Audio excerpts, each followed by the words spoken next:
Hey there, welcome back to my YouTube channel. Thanks so much for clicking on the video. Please do me a favor and thumbs up this video. Thank you. All right, so today we're talking about episode 2 of the first season of the new series that's currently airing on Starz Network. It's called Run the World, and it's about 4 black women. I'm guessing they're in their mid-30s, living their best lives up in Harlem, right? And so far, I'm noticing that this show is taking a very lighthearted approach to things, which is interesting. When I first saw the title, because ... ADOS, I thought that they were going to, cause some type of conflict between Whitney and Ola's family. I thought there was like a diasporic war thing. Let me explain. So ADOS is a legacy and an organization and a movement, and it stands for American Descendants of Slaves, or American Descendants of Slavery. I've heard it both ways, right?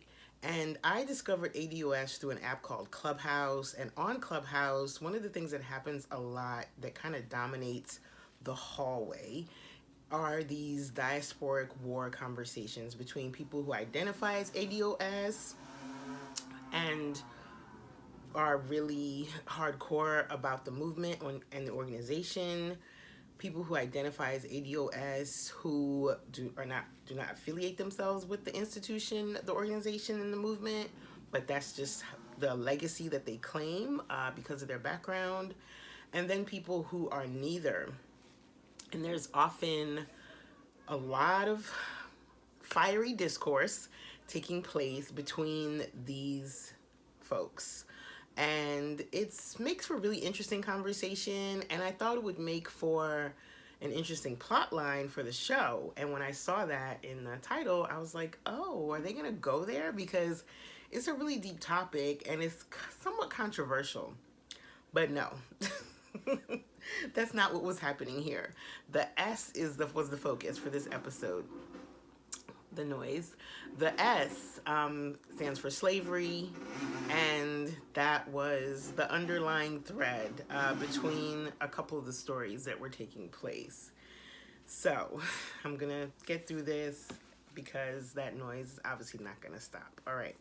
So we start out and we see Renee. She is in this beautiful lingerie. She's on top of her husband, Jason, and she's going to town. She's working it, and he's about to bust. And she's like, no, not yet. She's got a surprise for you, buddy. She wants to go into reverse cowgirl, which is a tricky move, right? Because you got to lift your leg all the way up and spin around. She wanted to go into it without dismounting. And it didn't really work out. She ends up kicking him in the face, and that kind of ruins the mood.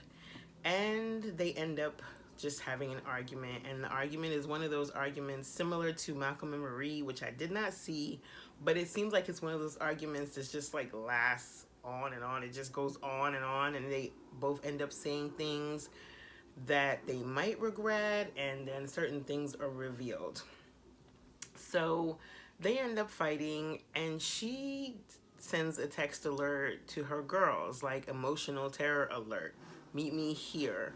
And we see Sandy and Ella walking down. Now, I love how Harlem is becoming like the 5th character in this series, similar to how like Manhattan was the 5th character in Sex and the City.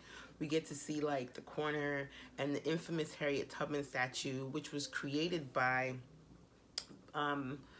Allison Sarr, and it's a beautiful piece of art. It's a sculpture of Harriet Tubman that I love. So we see Ella and Sandy, they're walking past this beautiful sculpture and they're talking, and from the light sound of it, it looks like Sandy and Matthew are still together, so they made up from last week. We didn't get to see that. That would have been interesting. But they've made up, they're back to having sex, and so she had to put it on him in very special ways. And Ella is just like teasing her because she's got the glasses on. She's carrying this beautiful purse. It's like huge brown leather, and it kind of looks like an old school fan. It's lovely. This white guy on a bike rides past and yells out the N-word. Meanwhile, he's got bags of like recyclables. He's going to like turn them in for change, and here he is calling two gorgeous black women the N-word as they're standing in front of the Harriet Tubman statue. The irony is a lot, and I can see why they start laughing, because what else the fuck can you do in moments like that, right? You're just dealing with a moment that feels so racist, so ridiculous and so racist that it's just like all you can do is just laugh or you'll go crazy. So they start to chuckle, and they are on their way to go and meet Renee at the bar. Now, one of the things I'm enjoying, in addition to the Harlem as background, is how they throw in the opening title in these random locations with these different type of graphics, right? Last week it was the bus station. This week it was the taxi cab at the top. So I thought that was cute, and I really like the colors and the image that they use. So, oh my God, that noise is making me like nuts. So we move on, and we see that Whitney is FaceTiming with Ola. And didn't I tell y'all last week that she was going to be like a banker, an accountant, or some type of something dealing with money, like some high-end, very professional type of thing? I was right. She's a banker. It's a Saturday, and she's at work. So she's dressed casually. She's got her like casual clothes on, but she's still at work. She's in her office. And Ola's cute. It turns out that he is a doctor. And we've seen this actor before in a couple of things. I think we've seen him on Insecure. And I think we also saw him on She's Gotta Have It on Netflix, right? He's a cute... All the men in this show are going to be cuties. I can already tell. The women are gorgeous, so it makes sense. So... You know, he's talking about this dinner that they're supposed to go to tonight. His auntie's throwing this dinner, and she's all about it. She's got her chart. Like, Whitney's one of these people, like, type A personality, and probably, like, never a hair out of place. And just, like, Whitney's Whitney, right? She's got it going on. Outside of her little thing last week. But either way... She's got her chart, and she's got little post-it notes kind of reminding her about the different personalities. Like, one of them says she wants us to only have sons. And I'm like, yeah, I could see a Nigerian auntie wanting nothing but that. Anywho, she has to get off the phone because her little assistant, junior partners, whomever they are, come in. One of them is named Rada, really cute, big eyes. The other is the white guy. Now, as soon as he came in and started talking, I was like, all right, I wrote it down. So he starts making fun of Ola's name because he's like, oh, you're marrying a prince. And she's like, he's not a prince. And he's like, his name sounds like a prince. Ola, BC, blah, blah, blah. So I wrote down, yeah, the token asshole at the job, right? We've seen this character before. Sexist, rude, kisses ass, misogynist, gross, thinks he's funny, but he's really not. A bit of a moron.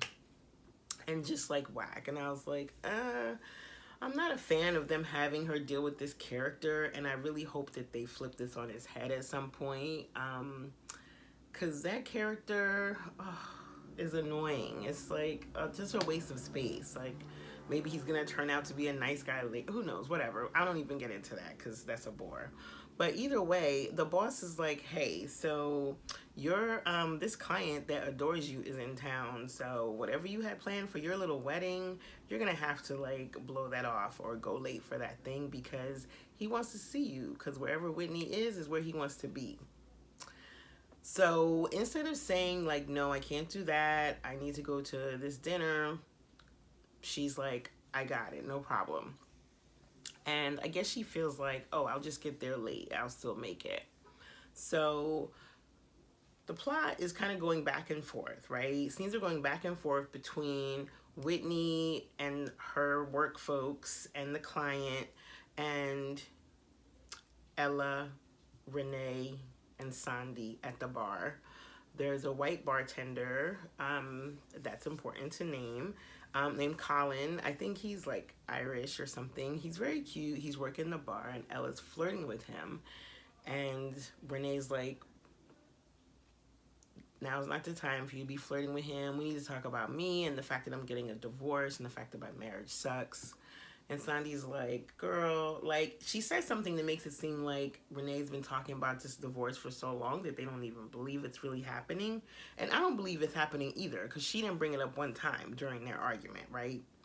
So Ella's flirting with Colin, and she's thinking about, like, oh, well, like, I've never been with a white dude. I wonder what that would be like. And Sandy's like, well, I'll tell you, it's fleshier. Which, even though that sounds weird, I understand and I agree. So they want to know, why does she have her sunglasses on? And she lets them know that she has pink eye. Why do you have pink eye? Oh, I was trying to turn it out on my boy because I felt bad about the whole ballet fiasco. So I decided I was going to give him, lick his ass for him. And he put it in my face. You don't have pink eye, you have stink eye. I thought that was funny. It was cute. I have a friend who's really good at puns, and that moment reminded me of my friend. But either way, like, Ella is really, really beautiful. I love her dimples. I love her style. But girl, this whole thing of, like, trying to get Anderson out of your system by fucking other dudes, that shit is not gonna work, okay? At least I don't think it is. So far, you've, like, gone with the Brian from work, who's beneath you, and now this random dude Colin. Like, y'all were supposed to go out dancing. How did you end up at his house? Like, getting it from the back, right?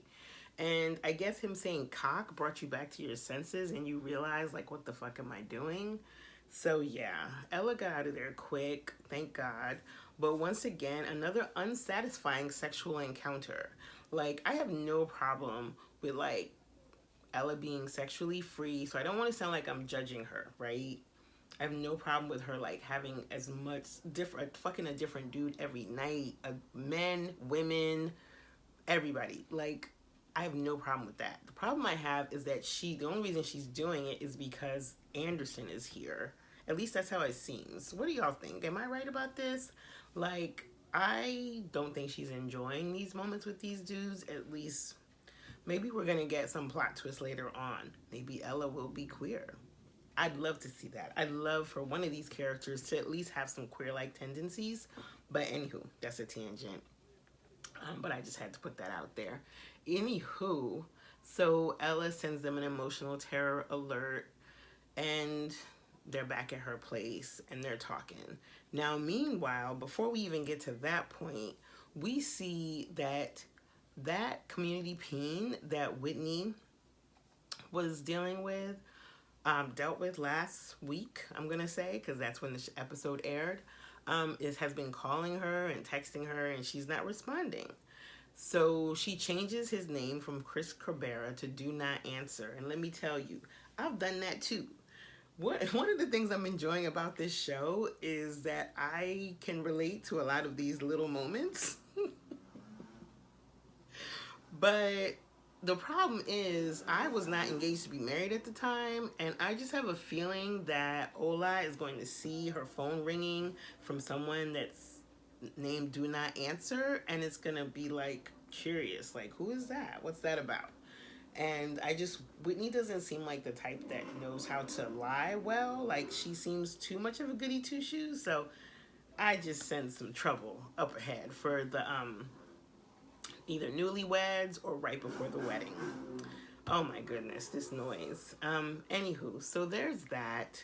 She ends up getting caught out there with work and not being able to make it to the dinner with the aunties. And when she finally figures out a way to, like, get out of it, because Rada takes Molly by mistake, and she says, oh, I can just take this baby home.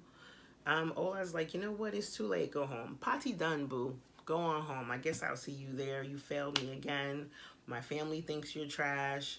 It's bad enough they probably want me to marry a Nigerian woman. Now it's like I'm marrying this woman who, like, never shows up. But I can kind of understand, like, Whitney was in a rough place. But she also she wasn't very aggressive around trying to get out of it. Like, she never really said, we're gonna have to make it quick. It's a Saturday night. I'm supposed to be at a dinner with my fiance. Like, She didn't say that when they were at dinner, and she didn't say that in the club. So I don't know why she wouldn't do that, but either way, seems like she's been missing a lot of these dinners. And there it is. So we get to this point where all the women are at Ella's house and they're talking. And this was probably the most fascinating scene for me, because it really made me understand why they called it because ADOS. You know, like the legacy of and the enslavement and legacy of slavery, it carries some baggage for us, right? Even now in 2021, it's hard to not sometimes think about that, especially when you're propped up against certain ideas, like when you're propped up against whiteness, when you're propped up against capitalism, or propped up against being wealthy, propped up against in like sexual situations, you know, because they have this conversation about porn and like black porn versus white porn. And I was kind of like, oh God, why can't I relate to this too? Because when Whitney said, when I watch black porn, I think about like the black women and the social disparities, and are they doing this because they want to and they're taking agency, or are they doing this because they were tricked and trafficked? And, you know, sometimes you just like want to watch people fuck and not think about that shit. So you watch white porn.